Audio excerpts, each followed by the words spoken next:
Hello everyone, आज है 5 अक्टूबर और आज इस वीडियो में हम बात करने जा रहे हैं जियो फाइनेंशियल सर्विसेज के बारे में। देखो, लगातार यहाँ पर डिक्लाइन जारी है। कल एक बहुत बड़ा डिक्लाइन हमने यहाँ पर देखा, आज एटलीस्ट वहाँ पर ब्रेक लगा ज़रूर है। देखो, आज बाजार अच्छे मूड में है। आज सेंसेक्स में काफ़ी बड़ी तेज़ी देखने को मिली और उसकी वजह से ये थोड़ा सा संभला ज़रूर है। बातचीत करेंगे जियो फाइनेंशियल्स के बारे में कि भैया सपोर्ट कहाँ पर है और देखो लॉन्ग टर्म शॉर्ट टर्म के क्या आउटलुक हो सकते हैं, कंपनी के फ्यूचर प्लान्स यहाँ पर क्या है। देखिए, वीडियो को शुरू करूँ उससे पहले अगर आपने अभी तक चैनल को सब्सक्राइब नहीं किया है तो प्लीज़ अभी इसे सब्सक्राइब कर लीजिए, क्योंकि आगे भी बहुत सारे वीडियोज़ हैं जो आपको काफ़ी ज़्यादा हेल्प करेंगे। तो देखा जाए तो शेयर 225 रुपये पर है, हालांकि 224 तक भी गया था आज, लेकिन आज थोड़ा सा अटेम्प्ट कर रहा है, कोशिश कर रहा है ऊपर उठने की।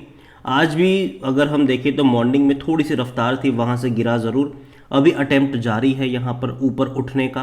पिछले एक महीने की बात करें तो भैया लगातार गिर रहा है, ये 255 रुपये से लगातार गिरता आ रहा है और गिरावट अभी भी जारी है।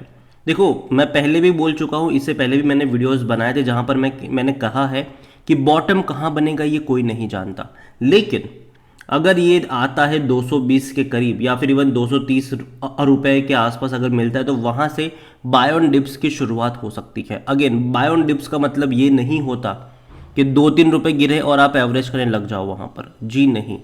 यहाँ पर आप बाय ऑन डिप्स तब करें जब आपको 7-8%, 10-12% की गिरावट देखने को मिले और धीरे धीरे ऐड करने के मौके यहाँ पर बनेंगे। अगर आपको 100 शेयर खरीदने हैं तो पहले 20 खरीदो, वेट करो 7-8% का डिक्लाइन आए और 20 क्वांटिटी ऐड करो, वेट करो 7-8% का डिक्लाइन आए और 20-25 क्वांटिटी ऐड करो, वेट करो। उस तरीके से आपको यहाँ पर सिस्टमेटिकली यहाँ पर ऐड करते रहना है एसआईपी की तरह। और देखो, कंपनी मुझे लगता है कि काफ़ी बड़ी बन सकती है फ्यूचर में। अभी दिक्कत पता है क्या है इनकी?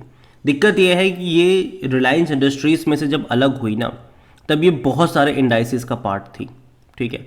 तो काफ़ी सारा इन्फ्लो कह सकते हैं कि यहाँ पर देखने को मिल रहा था, लेकिन जैसे ही ये अलग हुई एकदम से गिरावट शुरू हुई, क्योंकि भैया बिकवाली आ गई। यहाँ पर जो इन्फ्लो था वो आउटफ्लो में बदल गया और जब नीचे था 200 रुपये के करीब था, 202 रुपये का इंट्राडे लो जब बना था यहाँ पर, तब मोतीलाल ओसवाल की तरफ से बड़ी खरीदारी हुई। इसके अलावा भी और भी कई सारे म्यूचुअल फंड्स थे जिन्होंने बड़ी क्वांटिटी में खरीदारी करी। और देखो, म्यूचुअल फंड जब खरीदारी करते हैं तो वो 5-6% के, 10-12% के गेन के लिए बाई कभी नहीं करते हैं। उनका लॉन्ग टर्म का विजन होता है और लॉन्ग टर्म के विजन के मुताबिक उनका जो टारगेट भी होता है वो काफ़ी बड़ा होता है। तो गिरावट आई लेकिन वापस से तेज़ी बन गई, क्योंकि जब खबरें बनी कि भैया बड़े बड़े फंड हाउस खरीद रहे हैं, तेज़ी आ गई यहाँ पर। लेकिन जब इनके हटने की डेट थी 7-8 तारीख, जो इनके हटने की डेट थी इंडाइसिस की, और जैसे ही वो हटा एक डिक्लाइन हमें यहाँ पर देखने को मिल रहा है। लेकिन हमें ये भूलना नहीं चाहिए कि कंपनी कई ज़्यादा सेगमेंट में एंट्री कर रही है, वो भी अच्छे खासे डेटाबेस के साथ।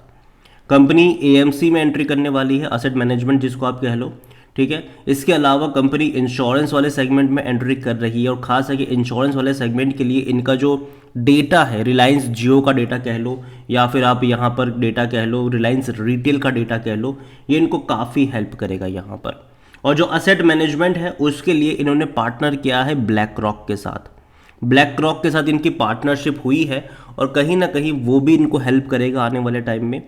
और देखो, जो आज इनकी नेगेटिविटी थी ना कि इंडाइसिस से हटना था इनको, जिसके चलते गिरावट आई, कल को वही इनकी पॉजिटिविटी बनेगी। रीज़न ये है कि कंपनी का अगर आप मार्केट कैप देखोगे तो ऑलरेडी 1,40,000 करोड़ से भी ज़्यादा का है। बहुत बड़ी कंपनी तो है ये सेगमेंट की। अगर हम बात करने जाए एनबीएफसी की बात करें तो बजाज फाइनेंस के बाद दूसरी सबसे बड़ी कंपनी ये है अभी के टाइम पर, बजाज फाइनेंस के बाद। और अभी बजाज फाइनेंस भी भैया $1 बिलियन तक का पैसा रेज कर रहे हैं टक्कर लेने के लिए इनसे। तो कहीं ना कहीं कंपनी छोटी नहीं है, बड़ी कंपनी है। और 2-3 महीने बाद आप खबरें सुनेंगे इनके इंडाइसिस में एंट्री को लेकर, शायद 3-4 महीने भी लग जाए, लेकिन हाँ, ये खबरें शुरू हो जाएगी। और जैसे ही वो खबरें शुरू होगी एकदम से माहौल बदल जाएगा यहाँ पर, एकदम से जो इन्फ्लो है वो बढ़ जाएगा यहाँ पर। अगेन, अभी बॉटम कहाँ बनेगा ये कोई नहीं जानता है, ठीक है। अभी ये कितना नीचे जाएगा ये मुझे भी नहीं पता है, ये कोई नहीं कह सकता आपको। हाँ, एक सपोर्ट ज़रूर है 200 रुपये का, ये मैं कह सकता हूँ, लेकिन वहाँ पर भी रुकेगा कि नहीं ये कोई नहीं जानता है। और जो इन्फ्लो होगा बाद में, मतलब इंडाइसिस में एंट्री के बाद जो इन्फ्लो होगा वो तो होगा ही होगा। लेकिन दूसरी बड़ी बात यह है कि इनके अगर हम क्वार्टरली नंबर देखेंगे तो काफ़ी ख़राब थे अब तक के, काफ़ी ख़राब थे, क्योंकि कोई डेडिकेटेड टीम नहीं थी, ठीक है, और ना ही उतने फोकस के साथ कंपनी काम कर रही थी। लेकिन अभी एक डेडिकेटेड टीम भी है, इनकी असेट मैनेजमेंट की एक बड़ी टीम है, इनके इंश्योरेंस वाले सेगमेंट की बड़ी टीम है, डिजिटल पेमेंट्स में हालांकि अभी भी थोड़े ये पिछड़े, मतलब थोड़े से पीछे ज़रूर है, लेकिन समय में उसको भी थोड़ा सा इम्प्रूव कर ही लेंगे। तो जो नंबर्स है ना, सितंबर क्वार्टर के जो नंबर्स इसके रिपोर्ट होंगे वो एटलीस्ट पिछले क्वार्टर के या फिर पिछले साल के मुकाबले काफ़ी बेहतर होंगे। और जब दिसंबर क्वार्टर के नंबर रिपोर्ट होंगे वो पिछले साल पिछले क्वार्टर के मुकाबले और ज़्यादा बेहतर होंगे, क्योंकि जब टीम काम नहीं करती और जब टीम काम करती है तो जो नंबर्स में इम्प्रूवमेंट आता है वो बहुत बड़ा होता है। तो मुझे लगता है कि जब 2-3 क्वार्टर के नंबर्स हमें सामने आएंगे और जब हम उसको कंपेयर करेंगे quarter on quarter, year on year base पे, तो वो काफ़ी बड़ा परसेंटेज निकलेगा और वो भी एक पॉजिटिव तौर पर यहाँ पर काम कर सकता है। लेकिन अभी के लिए मैं अभी भी मानता हूँ कि डिक्लाइन वाला फेज़ है यहाँ पर। और जैसे कि मैंने कहा कि अगर आप बाई करते हो ना तो कभी भी ये मत सोचो कि यार 2-3 रुपये गिरे मैं खरीदारी कर लूँ, वो एवरेज नहीं होता है, ठीक है, वो एवरेज नहीं होता है।